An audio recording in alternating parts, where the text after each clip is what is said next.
God's message of love to you from the other women in the Bible.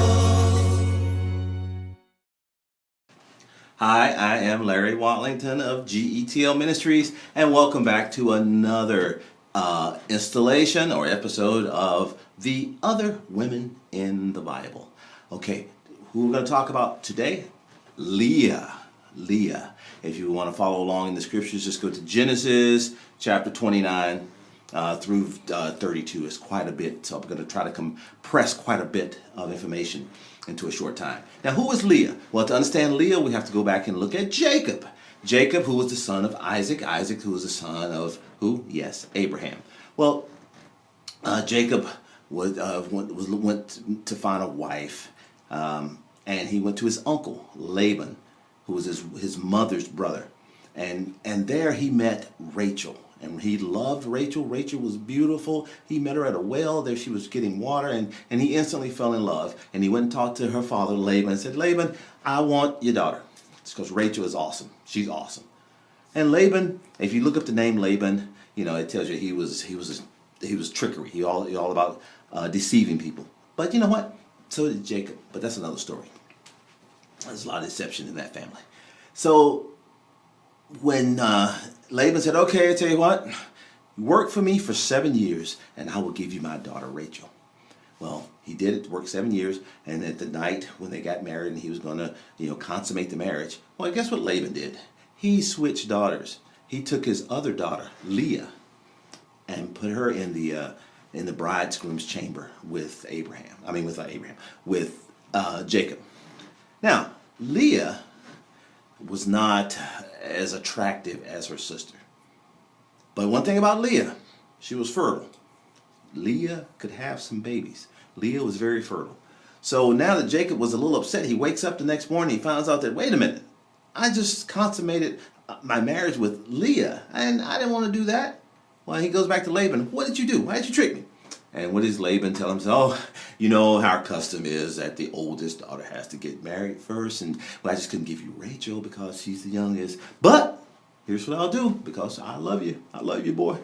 All right, if you work 7 more years, then I'll give you Rachel." Man, but he loved Rachel so much he did it. He worked another 7 years, and then he married Rachel. But here again, this is about Leah. So now he's got Jacob is married to 2 sisters, Leah and Rachel. And Rachel, like I say, wasn't very beautiful, very nice lady, but she was barren, had problems having children. But Leah, she could pop them out. As a matter of fact, she bore Jacob. I like that word bore. We don't use that a lot. She bore unto Jacob 6 sons and 1 daughter. And one of the daughter, Diana, we're going to talk about her in another video series. But you know what? Despite all of these children that she was bearing to Jacob, she never won Jacob's heart. He loved her, but he was in love with Rachel. Big difference. Loving someone and being in love. So Leah was always playing, what you want to call it, second fiddle to her sister. But you know what? God honored Leah, and also Leah honored God. How do you say she did that? Look at the names of the sons how she named those sons. Each one was a tribute, an honor to God. The first son, Reuben. Reuben, what does it mean? The Lord has seen my misery. The second son was Simeon, or as we may call it, Simon. Because the Lord has heard that I am not loved. So every one of those sons that she had, she was offering to God. It was a prayer to God through their names. Issachar, the third son, as you see, what it says, God has rewarded me for giving my servant to my husband. So, and the fourth son, Judah.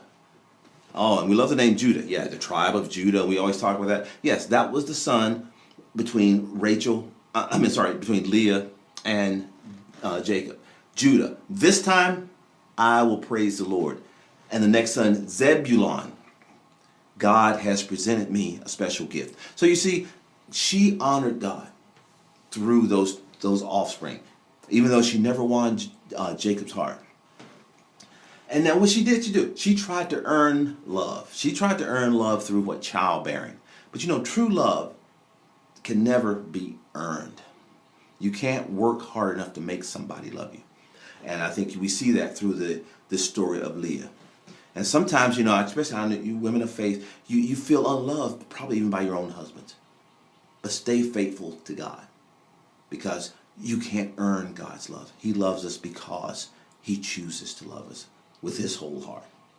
So, Leah, the wife of Jacob, she experienced this unloved feeling.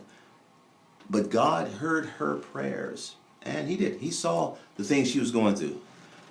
Despite all of sometimes our imperfections, God can use us to build his kingdom. So despite the problems that was going on between Jacob and Leah and Rachel and Leah's handmaid and Jacob's handmaid, because Jacob had kids by all these women. Jacob's was just Jacob had. So when we think about the 12 tribes of Israel, you know, we really love to esteem those. Those 12 boys, they were all born out of a lot of confusion, a lot of mess. One man marrying two sisters and sleeping with both of their servants. That's where those 12 came from. Interesting lineage to watch. Now, Rachel died several years before Leah. And this is what Leah did. Leah stayed with Jacob, even though a lot of the kids that were not hers. But she stayed, and she was the mother of all of his children. And she continued to raise them. And Jacob honored her. And how he honored her was in her death, because he buried her in the tomb with Abraham, with Sarah, with Isaac, Rebekah. So if you look at that lineage of people that, you know, that he buried her with, that was a great honor that he bestowed upon her. And she's also honored, like I say, as being one of the mothers of the 12 tribes of Israel. If you go to Ruth chapter 4, you know, you see that she's in that list of people. So as we look at Leah, and you look at our own lives, our own situations, sometimes I think we have to realize that the path isn't pristine, you know, and our entry into this world may come through a lot of pain, a lot of anguish, but it's not how we entered the world. It's what we do while we're here. Think about that. Leah made the best of what she had, even though she didn't receive the love that she thought, that sometimes we think that we should receive. He that has an ear, let him hear what the Spirit says to the church. Hear God's message of love to you from